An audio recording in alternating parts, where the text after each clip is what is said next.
ang pinagmulan ng aking pamayanan ayon sa nakatalang kasaysayan. Nakikita niyo ba ang nasa larawan? Tama, isa itong paaralan o barangay. Isang komunidad kung saan tayo ay naninirahan, nag-aaral at sama-samang namumuhay. Pero naisip mo na ba kung paano nagsimula ang lugar na ito? Sa tingin mo, ang pinagmulan ba nito ay kwento lamang o tunay na nangyari?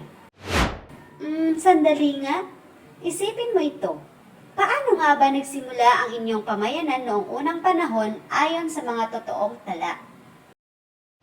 Ang mga sagot sa tanong na iyan ay hindi haka-haka, kundi batay sa mga nakasulat at mapagkakatiwalaang ebidensya ng nakaraan. Ito ang tinatawag na nakatalang kasaysayan. Handa ka na bang tuklasin ang katotohanan?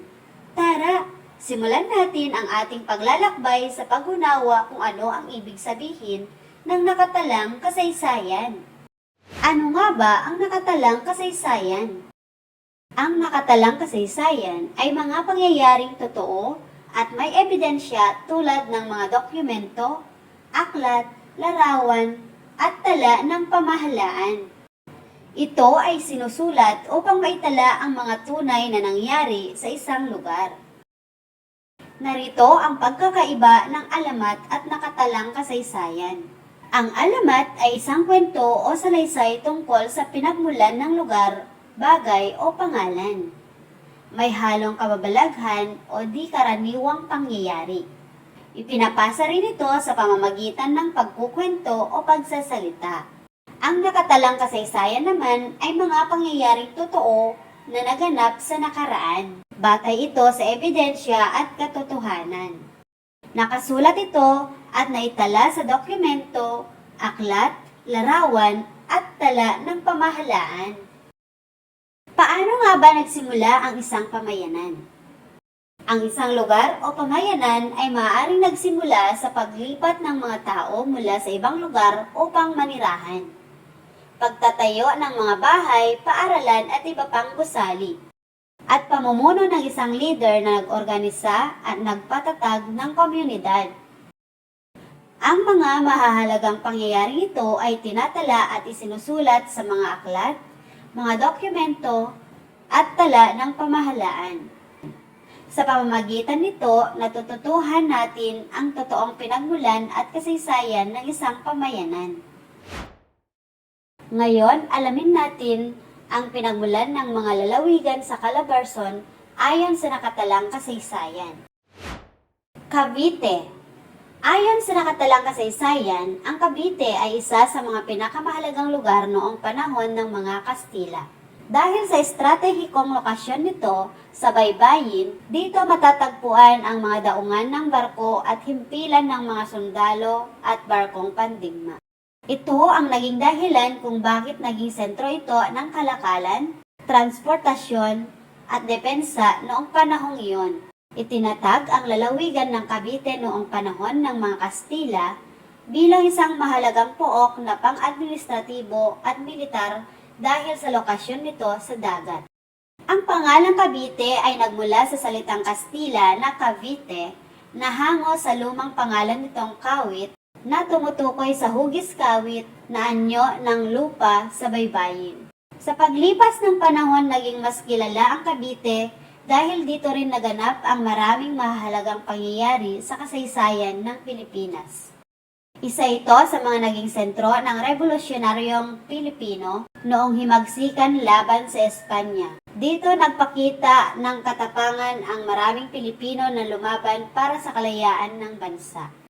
Laguna. Ayon sa nakatalang kasaysayan, ang Laguna ay isa sa mga unang lalawigan na naitatag noong panahon ng mga Kastila.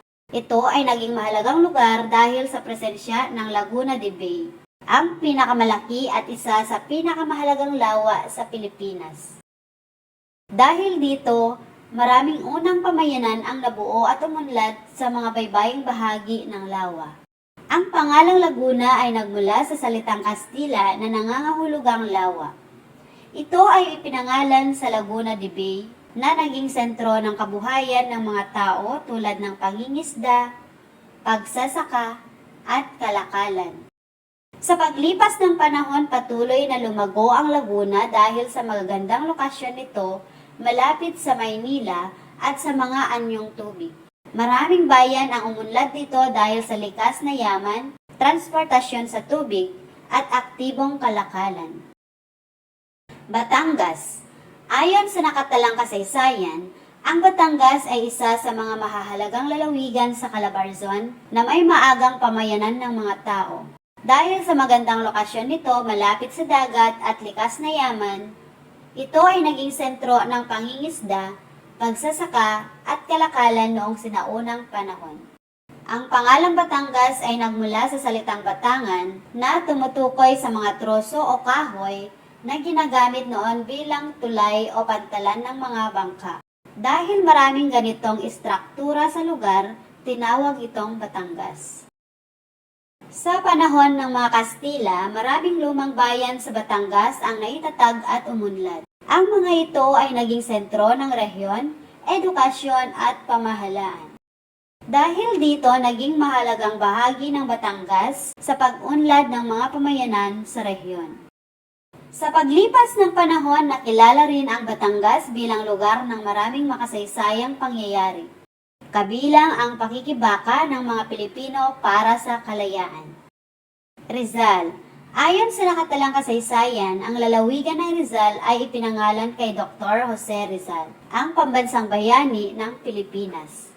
Ito ay itinatag upang parangalan ang kanyang kabayanihan at pagmamahal sa bayan. Ang lalawigan ng Rizal ay binuo mula sa ilang bahagi ng dating lalawigan ng Maynila at Morong. Layunin nito na magkaroon ng mas maayos at organisadong pamahalaan sa mga lugar na ito at mapadali ang pangangasiwa sa mga pamayanan. Sa paglipas ng panahon, ang Rizal ay naging kilala bilang isang lalawigan na malapit sa Maynila at mabilis na umunlad dahil sa urbanisasyon at paglago ng mga komunidad. Quezon. Ayon sa nakatalang kasaysayan, ang lalawigan ng Quezon ay ipinangalan kay Manuel L. Quezon, ang dating Pangulo ng Commonwealth ng Pilipinas. Ginawa ito upang parangalan ang kanyang mahalagang pamumuno at ambag sa pag-unlad ng bansa. Ang lalawigan ay dating tinatawag na Tayabas. Pinalitan ito ng pangalang Quezon upang bigyang pugay at pagkilala sa kanyang naiambag sa kasaysayan ng Pilipinas, lalo na sa pagsusulong ng pamahalaan at kapakanan ng mga Pilipino. Sa paglipas ng panahon, ang Quezon ay patuloy na umunlad at naging isa sa mga mahalagang lalawigan sa Calabarzon. Naging kilala ito dahil sa masaganang agrikultura, aktibong kalakalan, at paglago ng mga pamayanang rural at urban sa rehiyon. Ang bawat impormasyong nabanggit tungkol sa mga lalawigan ay batay sa nakatalang kasaysayan na makikita sa mga aklat at opisyal na dokumento ng pamahalaan. Ang mga ito ay nagsisilbing patunay sa tunay na pinagmulan at pag-unlad ng bawat lalawigan, gayon din sa mga mahahalagang pangyayaring humubog sa kanilang kasaysayan. Ayon sa nakatalang kasaysayan, paano nagsimula ang mga lalawigan sa Calabarzon? Tama, nagsimula ang mga lalawigan sa Calabarzon dahil sa pagbuo ng mga pamayanan noong panahon ng mga Kastila at Amerikano. Ang mga ito ay pinangalan sa mahalagang tao tulad ni Rizal at Quezon at binuo mula sa mga maliliit na bayan upang magkaroon ng maayos na pamahalaan.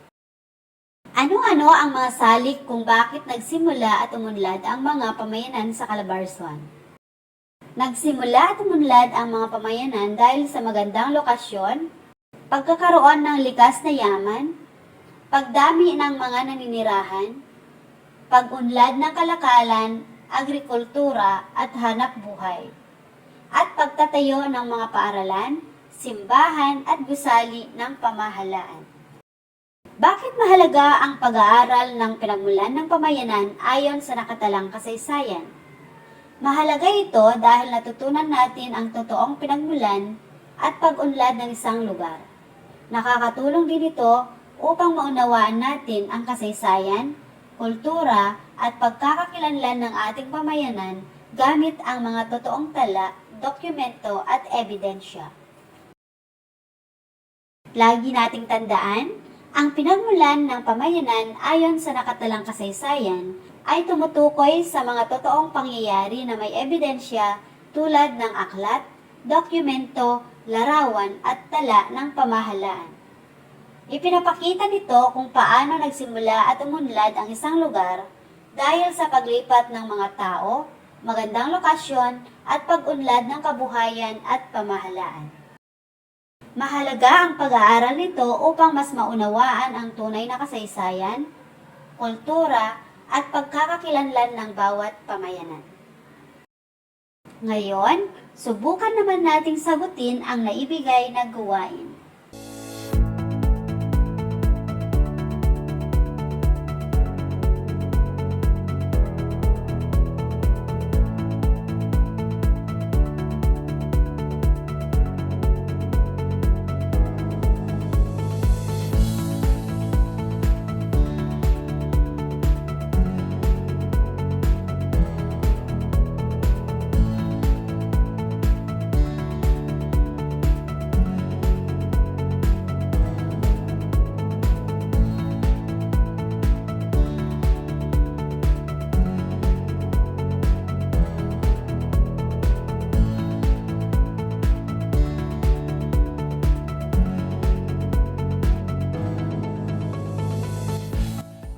Thank you for watching! Please don't forget to like, share, and subscribe and turn on the notification bell so you'll be updated for our next lesson. Goodbye and see you next time!